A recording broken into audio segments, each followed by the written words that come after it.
What are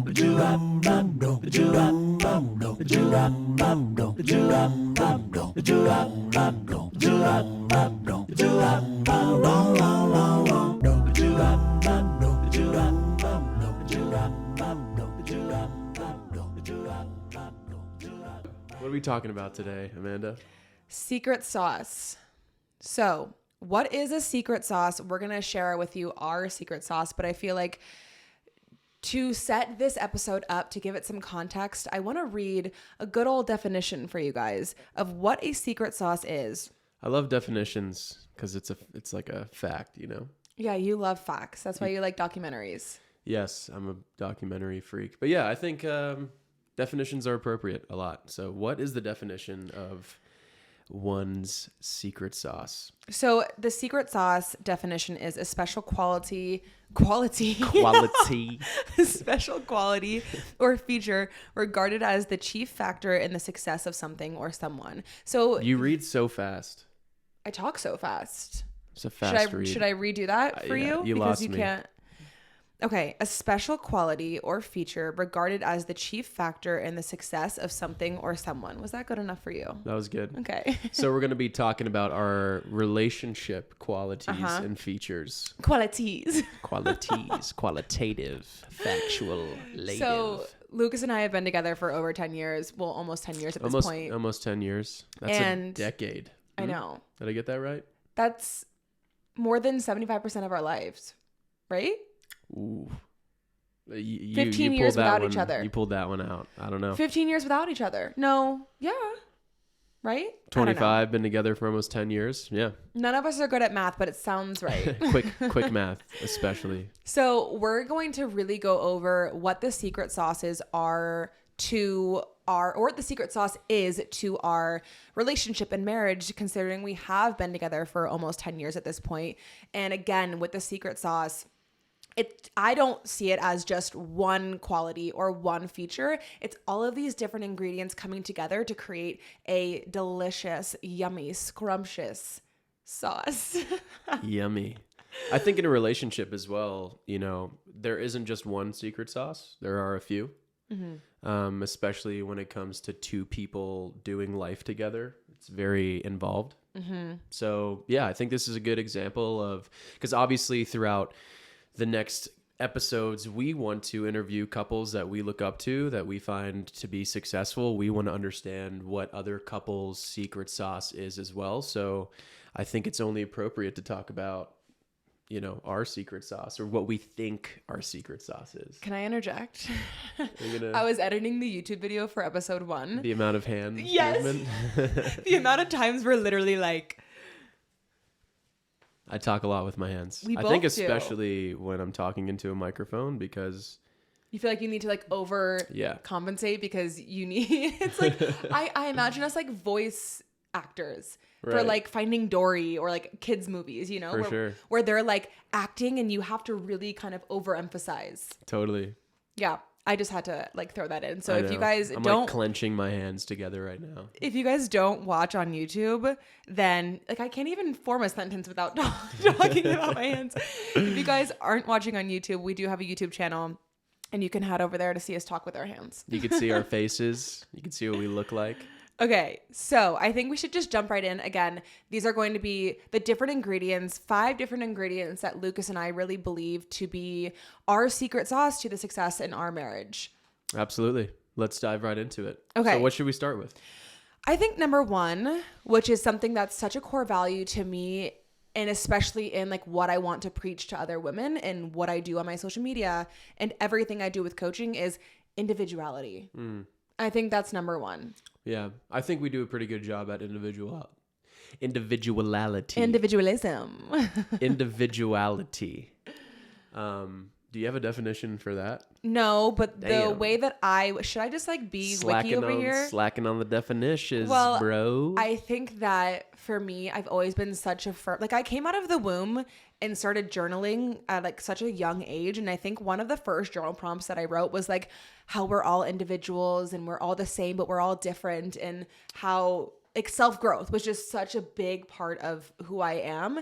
And so I think when I have like this vivid memory of me being at the pool. You remember Ponce Inlet Beach? Of course I where do. we Shout had out the condo. Ponce Inlet, Florida. That's where we grew up. My parents had a beach condo there, and I would bring all of my friends, and we would come, and it was me, Taylor Shirley, and Carly Martocha. Shout out you two. And we were talking. Actually, maybe it was Kathleen. I don't remember. But it was a few of my good friends, and we were talking in the hot tub. And I remember being like 14, 15 years old, being like, yeah, I just don't see myself getting a boyfriend until it's like the real deal. Like, I don't want to waste my time. Because I was so like, I don't want to say stubborn, but I was so protective of my own individuality. And I knew that from a young age. Insert ya boy. Yeah, no, you've been preaching wisdom from the jump, but I think individuality is super important in a relationship, and I think we do it pretty well. What would you say? I think we should start like, here. What is individuality I within think maybe a relationship? I want you to maybe explain how maybe it couldn't. You don't have individuality in a relationship. What that might look like, and then we can go into kind of how we do it. Yeah. What do I think that looks like? I don't know. We don't have it. So maybe let's talk about what we do have. But I feel like, well, I can even speak to that. I think like if you don't have individuality in a relationship, it's like you feel like you can't do anything for yourself, or maybe there's some like jealous energy of a partner not wanting you to go do your own thing.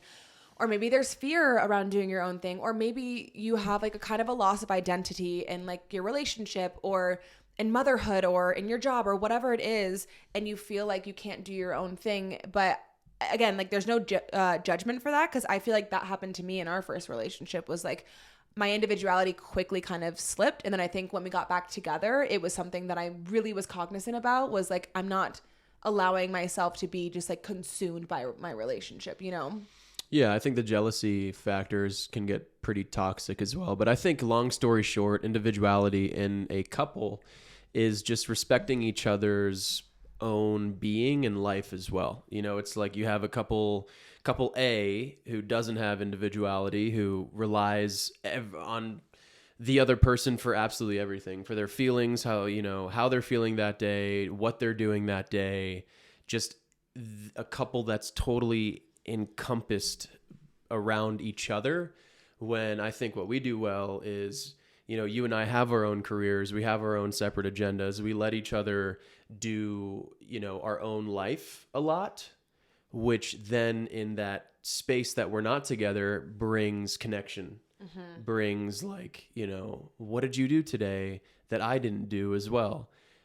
Where you can't necessarily have that conversation if everything you do, together as a couple is together. Well, and I think it's kind of a slippery slope. And again, like seriously, no judgment when we say this, because I know it's so easy to fall into that. But I think it's such a slippery slope to, like you said, put all of your feelings and your happiness and joy in this one person, because what happens if they go away? Or what happens if they're not feeling great and you are? And then it's like you're just so dependent on this person's energy to lift your mood. I think it's a slippery slope, because you're never going to be okay with yourself when you're alone if you're relying 100% on someone else. Yeah, like are all of the eggs that you have, are they in the basket of your relationship? Does your partner have, co-ownership of all of your eggs? And if they do, maybe try to find, some individuality within your relationship.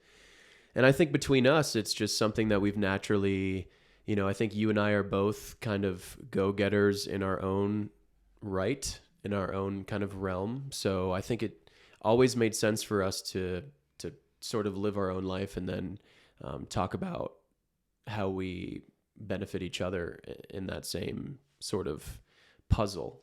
When I think what you're saying too about like having your own thing, being able to talk about something, I think I, at least, and I feel like I could speak for both of us, I think we learned that during long distance. I hear so many stories from people being like, my boyfriend and I or my girlfriend and I are doing long distance and we text all the time. And, it's just, or not even hear stories, but like I see people doing this, like always on their phone, always texting their partner. And it's like, honestly, what the fuck are you talking about all day? Like, hey, just went to the bathroom. really big shit. Like, what are you saying? And then the person's like, oh, that's so great, babe. Yeah, I think long distance poses a incredible example of finding your own individuality. Because at the end of the day, you know, I think long distance is what can really make a couple super strong, because it's like a test. yeah, it's also a choice. Yeah. You know, you have a choice to make with either being with this person or not being with this person. And, you know, I think making that choice is super special and powerful when you're like, hey, you know, the person I want to be with isn't in the same geographic, you know, location as me, and it's hard, but I choose to be with this person, you know. And I think there's a lot of power behind that, but I also think it can get pretty toxic when, you know, you don't let each other actually live a normal life, you know. And so what I mean by that, to give you guys like a visual, is I was going to school in Boulder. Lucas was going to school in Pensacola, Florida.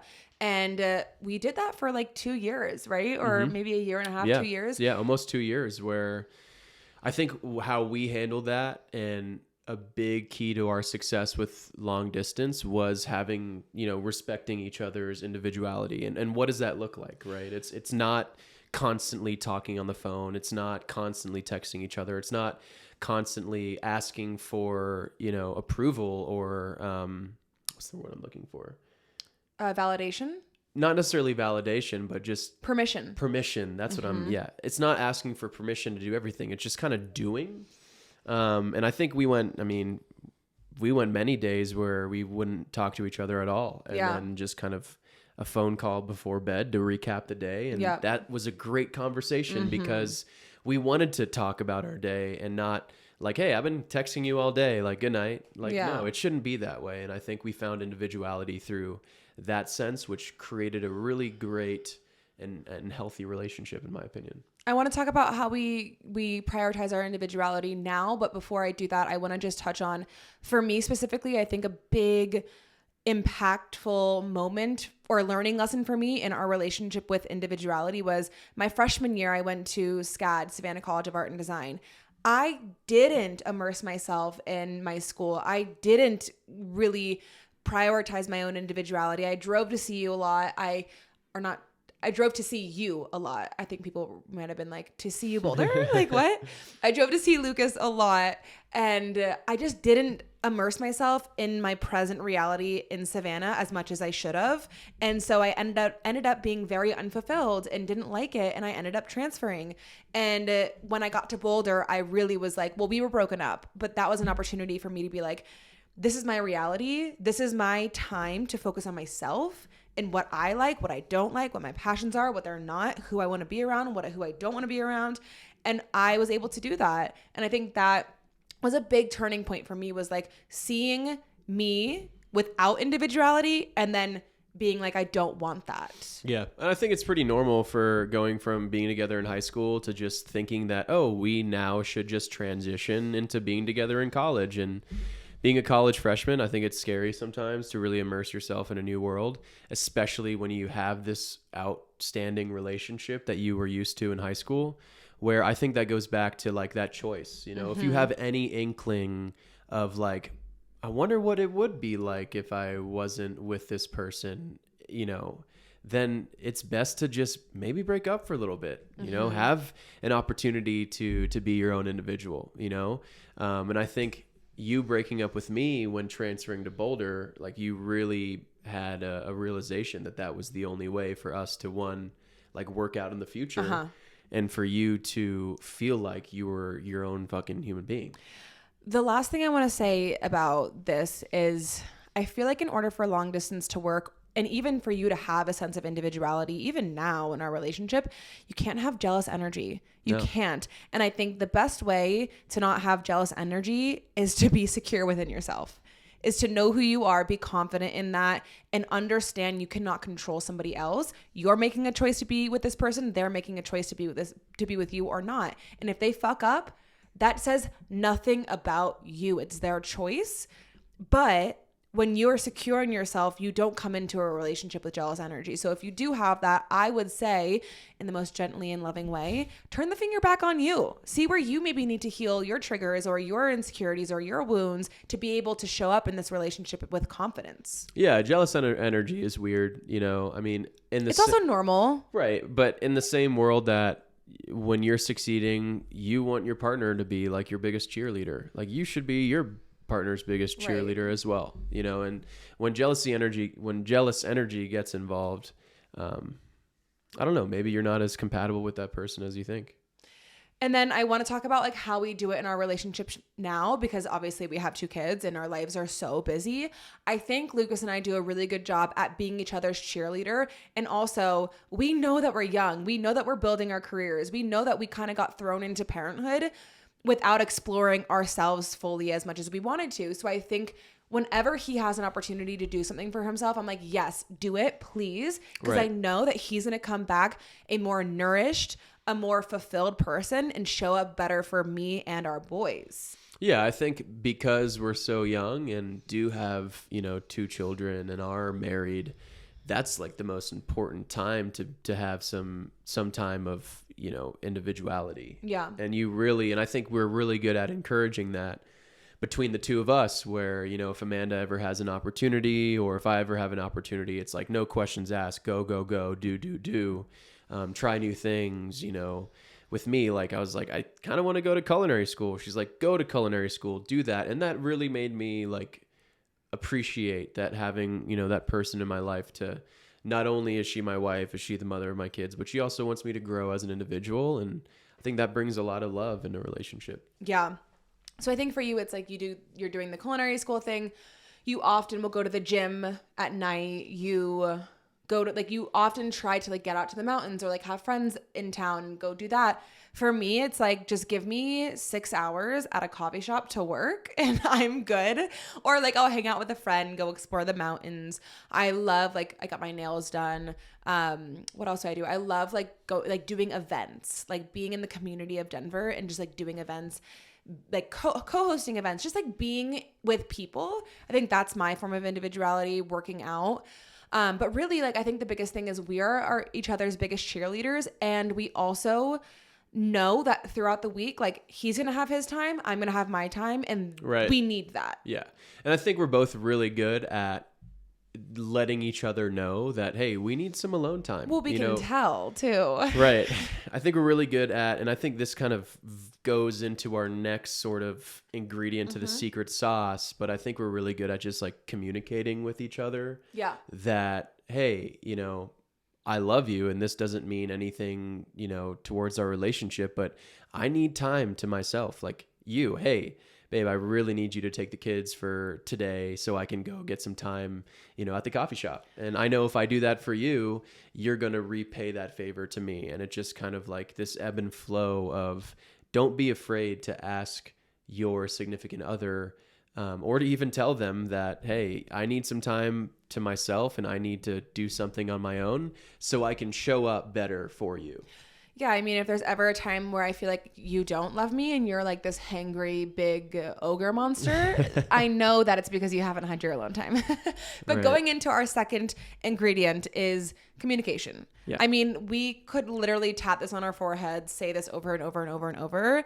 Communication is everything, because when you're not communicating, you're not connecting.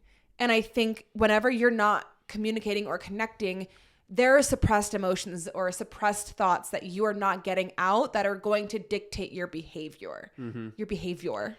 Noise behavior. I think that leads to like assumptions too, like assuming that your person should do this, or like assuming that your person. What is wrong with us? I don't know. We can't speak today.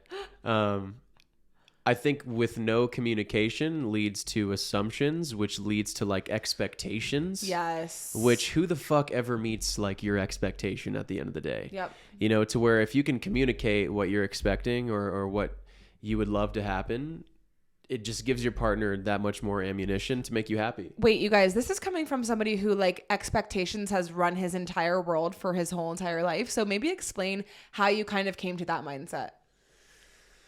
I think expectations still low key, If but I'm something- good at communicating my expectations. If one thing right? goes wrong in our day, like Saturday morning, he's like, fuck, the world is over. No,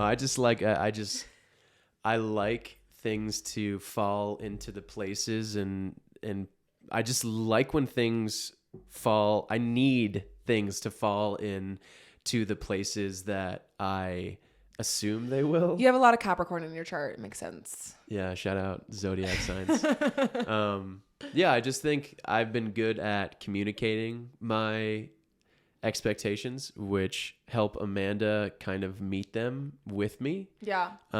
Which, crosses or checks my box. Here's the key in literally 3 words to a successful partnership is meet your needs. Right. And so if he's not communicating with me, I don't know what his needs are. Right. I can't meet them. Mm-hmm. Vice versa. So I think the biggest thing in a relationship is communication, but I think it's the willingness to have hard conversations too. I even made a TikTok about this where like sometimes you kind of have to argue to get over this hump and like come back to a place where you can kind of communicate better. And so I think whatever you can do to communicate, I think one of our favorite things to do too when we're arguing is like, we don't want like being like, babe, I don't want to argue with you right now. Right. But we can tell we're having trouble like communicating effectively. So we're like, I don't want to argue with you right now. And I think it kind of diffuses things and allows us to kind of come back to one another. Yeah. I think at the end of the day, all human beings need their needs met to be happy. Yeah. And some people aren't very good at communicating those needs. But how are you supposed to expect your partner to meet your needs if you aren't willing to step out of maybe your comfort zone and express those needs to your partner, right? Because I think that's step one in itself is like, don't be afraid to talk about what you need to be happy or like, and that's why that is our secret sauce as a couple, where we aren't afraid to communicate to each other. Hey, I need this from you. If you can't give me 100% of that, at least acknowledge and know that that's what I need. And that could be enough for me in the moment. So that's communication and expressing each other's needs is huge. I also feel like a big part of that too is like understanding when to not take it personal, because I think sometimes like we have to know, like understand we're both individuals, but we're living and cohabitating and we're like doing everything together. So if, sometimes you just need to kind of like word vomit and get shit out. You say the wrong thing. Like I need to learn how to not take it personal and you need to as well. Would you take everything personal? Hence why I said learn. But I think like sometimes I'm better at like preaching than integrating than practicing. But like, I think it's important to understand sometimes it's not personal. And I think giving your partner that little bit of grace is huge. Yeah. I think it's easier for like ex-athletes, because we're both ex-athletes, when you're used to being coached or used to that constructive criticism, you don't take a lot of that stuff personal. But if you're not used to that environment of someone else kind of like telling you maybe something that doesn't align with how you're thinking at the time, it's very easy to take that personal. But I think at the end of the day, if your partner is trying to communicate to you, that's powerful. Yeah. And you take that how you will. Yeah, I think I want to kind of give you guys some tips on how we actually do communicate and make space. Because, I mean, we're so busy. There could very well be a week without us actually like having a full-on conversation if we didn't put an effort to have a conversation. You know what I mean? Because we're so busy. Absolutely. So I think one of my favorite tips to give is like, often if we feel disconnected from one another, we won't turn the TV on, because like sometimes we'll make dinner and then like go sit on the couch and watch TV while we eat dinner. We'll make a point not to put on the TV. Like having dinner at the dinner table with no media is so powerful for facilitating that communication if you're not already having it. Yeah, I think if you're listening to this, like just think about some of the best conversations you've ever had. And I can almost guarantee you that conversation happened around food and a dinner table. That's kind of like the whole point of our podcast. I think so, yeah, I think we're just really good at kind of taking a step back and being like, oh shit, I think we could use a conversation right now, and that could be conversing about literally anything under the sun. But I think we're good at kind of reeling it back and just letting each other know that, I think I could use just a talk. It doesn't have to be a talk about anything serious, but I think just the act of talking to each other and hearing one another's opinions on random shit is super important, and it works for us. Yeah. And I think the last tip I would give people is super easy. Just look up your love languages, because I think that could really tell you what your needs are, and you would be able to communicate that better to your partner. If you're like, oh, my love language is physical touch and quality time. Okay, that's maybe why I'm feeling irritable, because I'm not getting these things. And then you can communicate that to your partner. Yeah, I think that's a fun conversation, or like date night topic regardless. Like, hey, let's look up what our love languages are and talk about it, so we both know what each other's are, and then talk about our favorite versions of these love languages. And if you don't know what love languages are, like, how would you explain It's that? basically how you give and receive love, how you like to receive love from somebody, how you feel loved is Right. what a love language is. And I think that's incredibly important. I think that could be one of the most important things to a successful relationship, is just flat out knowing how your partner feels loved, and how your partner likes to give love, and how you like to feel loved. Yeah. And that gives you an opportunity to empower yourself, like have a conversation about what curls your toes, or what, makes you feel your toes, baby. or what makes you feel, butterflies inside, and giddy and loved. And I think that's a conversation it's very worth having. I know what curls your toes, but I'm not going to say it on the podcast. Okay. Number 3 is something that is unique to us. And obviously we understand like not everyone has this, but I think I would be remiss not to mention this, because it's a huge part of why we work. The way that we were raised is so similar. So my parents have been together for 30 years, I think, at this point. Yeah, I think my parents just hit 30 years similar. as well. And we grew up very similar in the way that we were taught to communicate, but also to like form relationships. And a big part of our lives was like having dinner together. And Lucas and I were both like raised around being small kids and like having dinner at the adult table, and like going out to dinner with our parents' friends and seeing them have parties. Yeah. I think you and I were just both really lucky, and this is our own story, and this is our secret sauce as a couple, right? This is one of the ingredients to our secret sauce, but one of those is, having a good example of a long relationship that we've seen have ups, downs, sideways. Like, I think you and I had a front row seat that marriage is it's hard. Huge, hard commitment. It's a job in itself. And we both grew up with, family dinners every night. Some dinners would lead to happy tears. Some dinners would lead to sad tears. Some would lead to like storming up to your room because Yeah, you don't want to finish the and conversation. yelling, and the whole fucking neighborhood hearing you, right? But that is beautiful communication within itself, because you almost always know how you stand within. Well, I feel, yes, but you know like how everyone's feeling, where you stand with everybody. Right. And but we both saw our parents work really hard, and have a happy marriage, and we saw the ups and downs, and it's like, that's a beautiful, I think that was something we really looked up to, and we wanted, since I was a kid, I've wanted to be a husband. I've wanted to be a father because of what I saw could be possible. I wanted to be an actress, dancer, supermodel, businesswoman, which I'm literally not even kidding. You have all of that. You're kind of all of that today. Okay. I think the last thing I want to mention about our parent dynamic, which was unique to us, was my parents worked together at a point and your parents worked together at a point. Yeah, so I think that's also what gave us the confidence, me subconsciously, to do a podcast with you and to aspire to do something with you, because my dad plays golf for a living, and my mom, before she even had us kids, was the caddy for him. And so they were on the road together. And then when she had kids, or they had kids, she stayed home with us. We would travel with my dad all the time, but like we were a unit, a family unit. My parents were a unit. They worked together. They were on the same team, like had one shared goal, and they were moving the needle towards that together. And I think that it's hard to do that.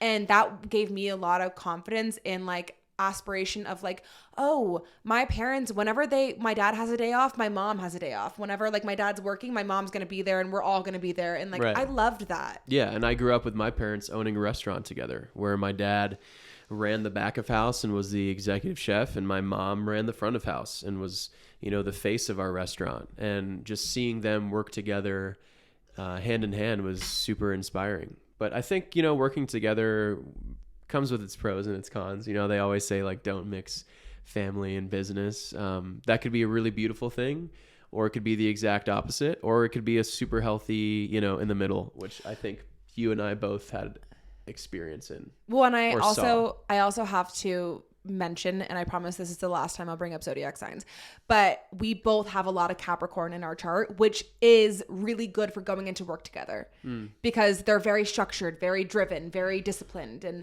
I think we both have that vigor and that like big dreams. We love a goal to work towards. And I mean, this is a sidebar, but like, that's another tip for you guys. Look up your compatibility with your partner. Lucas and I are literally like very proud of our. We're like 100% compatible. Well, what does that mean on zodiac signs? It means that like the way that like okay. No, we should explain like how we found that out.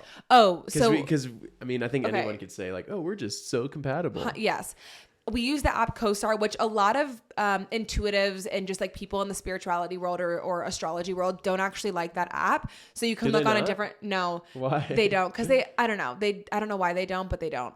But there's another app, something Passages. I know that's great. But we're like, I mean, I've pulled our charts on a lot of things too. A lot of different things. We're literally like 100% compatible, meaning like the way that we interact on like sex and life and then philosophies of life and all these just like different points are just we flow together. Yeah, it's a fun conversation date night topic. Don't go and like no, but it's fun. But I believe this shit because I also read human design charts and I did our human design. We're compatible on that too. The perfect match for a 2-4, which is me, is a 5-1, which is you. I've known you in another life. We probably have. I've actually seen not past life regressions, but like psychics, intuitives who have said that we've lived many lives together.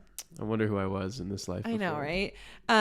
But I think that's a huge part is like we saw our parents working together. We saw our parents having dinner at the dinner table. We saw our parents like also being there, like having their own life outside of us as children, And I think that's a huge part of who we are today and who we are in our marriage. Absolutely.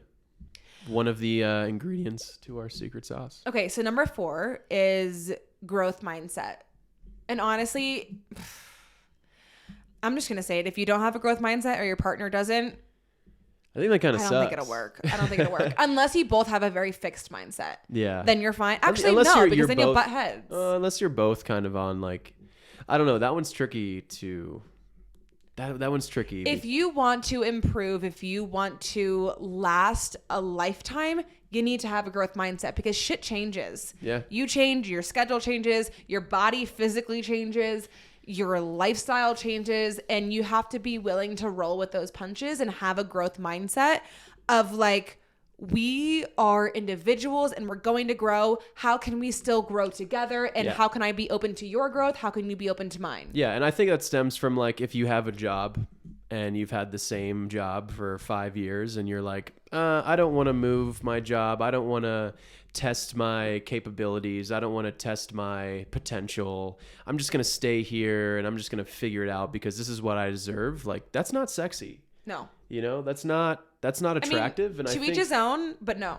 Right. Not sexy. And I think that what works with our relationship, of course, because this is an episode about our Amanda and I's secret sauce, not anyone else's. We vibe off of each other, I think, let me rephrase this. I think we just really respect seeing each other push ourselves for more and strive for more and go for that promotion or, get out of this specific career because it's not fulfilling to us and we think we deserve better. I think you and I noticed that from each other and we really respect each other for that. And that really helps our dynamic a lot. And I think it's helpful if you're listening and you're like, how do I even cultivate a growth mindset? I think it's helpful to really acknowledge where you're at now. Because I think if you don't acknowledge where you're at now, you're not going to be able to grow, because I think you have to have like this dream or this goal that you're working towards. And that's a great way to cultivate a growth mindset, but you can't get to where you want to go without acknowledging where you're at now. Right. And I want to like go back to what I said about the whole job thing, because a growth mindset, I don't think only reflects like the job or career that you have, right? Let's say you're in a relationship with your partner and like you've complained about your weight for forever, right? All you do is like, oh, I'm so out of shape. I need to work out, or I need to get in better shape. Like your partner hears you say all of this shit on a regular basis. But what's sexy is when your partner sees you like change your lifestyle to actually accommodate what words are coming out of your mouth. Like that is what having a growth mindset looks like. Because if you're someone who has heard your partner complain about the same shit over and over and over and over again for however long they have, it gets fucking old. But then once you see them make that lifestyle change to address that, complaint that they have, that's when it's like, that's sexy. Well, because I think it shows capability. Right. I think it also shows, what's the word that I'm looking for? It's like when you can keep your word. Like dependable, or like respect. It's a lot. I give somebody a lot of respect when they're like, I'm not happy. I'm not like fulfilled. I don't like what I'm doing. I'm going to do something about it. Right. Like I respect that so much. Someone who's going to change their situation, and to be willing to change is to have a growth mindset. Someone who doesn't have a growth mindset is just not going to change. And I think that especially in a relationship like that example that you gave, it's so sexy to see your partner not even like talking about like dropping the weight, but showing up for themselves, right, and being like, I'm not happy here. I want to feel stronger, better, healthier. I'm going to do something about it. And I know that it's hard, but I think, again, it comes from this place of like changing your beliefs about yourself. And if you don't change your beliefs about yourself of like, okay, maybe I am capable of changing my lifestyle, you're not going to be able to do that. Right. And then that gives you an opportunity to like be a cheerleader. Yes. If your partner is like transitioning and they're whatever, trying to, figure out one of their big complaints in life and actually changing, a lifestyle or what have you, don't be the first person to like shit on that. Yes. Be the first person to be like, fuck yeah, I'm proud of you. You got this. Let me help you. And how can I help you? And I think, that will create a very healthy and fulfilling relationship as well. And that's what Amanda and I do very well. And that is why it's something we're talking about today, because we believe that our success in our relationship has a lot to do with, supporting each other's growth mindset and having a growth mindset. I mean, I can't tell you how many times, guys, I have changed my mind about what I want to do. And not once has this man said, really, again? Or like, maybe once or twice I've said no, that. you really haven't. You've always like, cause here's the thing. I always come to you with a decision that I've made, or like talking. Well, it's funny because when I do come to you to talk about it, I've already made a decision about it. I'm just soundboarding. Right. But I come to you and I'm like, this is what I'm doing and this is why. And I think you are willing to listen to the why and being like, hell yeah. Like you made your case and it sounds amazing. Like I'm here for you. I hope, let me know how I can help you. Yeah. And I also think it's sexy, to be with a woman who is always thinking on her toes, like in that growth mindset, like, I've been doing this, but let me try this or what's different here. And that's like, hell yeah, dude, that's super hot. Keep going. You got this. Let's fist bump on that. Last thing I want to say for anybody who maybe is kind of lacking a growth mindset, or maybe their partner is lacking a growth mindset. I think the first thing, without getting like too far on a tangent, the first thing you need to do is get out of your ego, because your ego is where this pride lives. And I think if you have so much pride that you're unwilling to admit that you need to be a student and like learn things and grow, then you're not going to have that growth mindset, because what kills growth is like being this like high and mighty person who thinks that like, they don't need to change. They've got all their shit figured out. And like, there's no more like there's no more for them to do or yeah, which I learn. think everyone naturally has a little bit of that. I mean, I am guilty for that. I think I lead with my ego a lot more than I should. But I think the first step of kind of getting out of that ego mindset is realizing that you may be in that ego mindset, kind of just taking a step back, which, you know, luckily I have you to help me from time to time. But yeah, it's not easy. You know, this form and our secret sauce and what works for us is something that we have. It's a trial and error and what we've understood. I mean, we've been together for 10 years now at this point. So it's not something that just came overnight, and it may change. Yeah. Like everything else does. But here's the other thing. This is why a growth mindset is so important in a relationship. I think of, now I'm kind of bad at metaphors or visualizations when I'm talking, so bear with me. I think of like a marriage, like we're running a marathon of life, right? And so if I'm running a little bit ahead because women are just naturally more mature and we tend to like grow a little bit faster, a little bit sooner than men. So if I'm running up here, but I keep running and I keep running and I keep running and my husband isn't meeting me and continuing to run with me, he's back here and I'm up here. And so if I'm growing exponentially, but your partner is not, how can you be compatible anymore? How can you work out when someone's growing so much, but the other person's just fixed in the place that they were for years and years and years? Yeah, I mean, I think some people may not have a problem with that. Others may, and but that's why I don't. I think both of us, and that's why we're talking about our secret sauce. So I think like we both know that. Like if Lucas was ever to like, you do, but if Lucas grows so much, I'm like, oh, okay, cool. Like I'm gonna meet him. I'm gonna meet him up there. Versus like if I'm growing so much too, you're always like, okay, like that's inspiring. I think we inspire each other when we have that growth mindset. Absolutely, which is great. I love it. Okay, so the last ingredient, number 5, is we're not competitive with one another. And this kind of plays into like the... Does that play into the marathon thing that you just mentioned though? No. No? No, because there's a difference between competing with somebody and being inspired by somebody, you know? So basically what I mean, like I'm not, with the marathon thing, I'm not running to try to get ahead of you. I'm running to meet you. Right. And so I think for Lucas and it's funny because I was watching this commercial and it was like this husband and wife and they were like being so competitive. I don't even know what they were doing. It was probably a car commercial, but they were being so competitive with one another. And I was like, holy shit. Like, I think this is something that Lucas and I do so well is not that.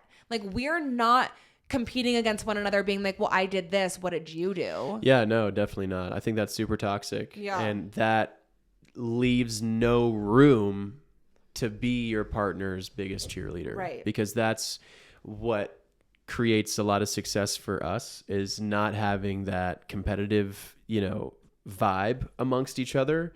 So the only option we have is to be supportive of one another. And I think this plays into the growth mindset again. So like I've done many coaching things in the past where like I've done coaching for my business so I could improve my business. I've done coaching for myself just like as an individual to get a certification and like just be better.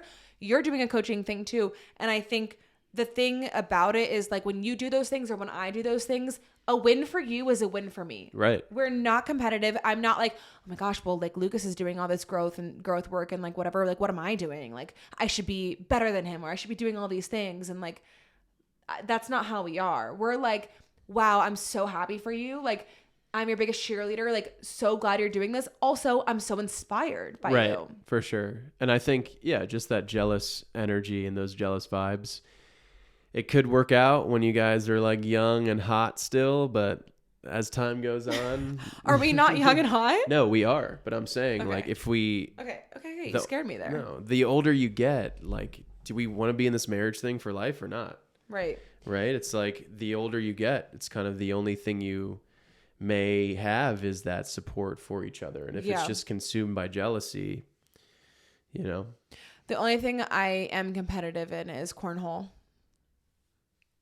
I'll beat that ass in cornhole. Okay, to wrap this episode in a bow, I wanted to have a little fun and share with you like our actual literal favorite secret sauces. So we're actually going to talk about food right We're now? actually going to talk about food. That's crazy. Because honestly, and like this isn't even to like play on the whole, secret sauce episode. Sauce is life to Lucas and I. We love sauce. We're literally the biggest sauce whores of all time. So I thought it was only right for us to speak about our actual literal favorite secret sauces. I mean, you can't put a sauce in front of me that I don't absolutely love. I know. Quite frankly. I'm actually very curious to see like what yours is. Well, because I have two, and I'll say two. I have too many to count. It's crazy. So I'm like a whore for, shout out to my close love, mayonnaise. Which I hate mayo unless it's in my favorite secret sauce. I will put fucking mayo in my coffee, bro. I love that shit. So like anything, an aoili is essentially a sauce with a mayo base, right? So I'm a whore for all aiolis, especially a good like remoulade sauce is amazing. What is a remoulade? So remoulade is like an aioli with like it's like a French aioli. Okay. With peppercorn. There'll even be like capers in there. Super like it's like a punch to the taste buds. It's incredible. Okay.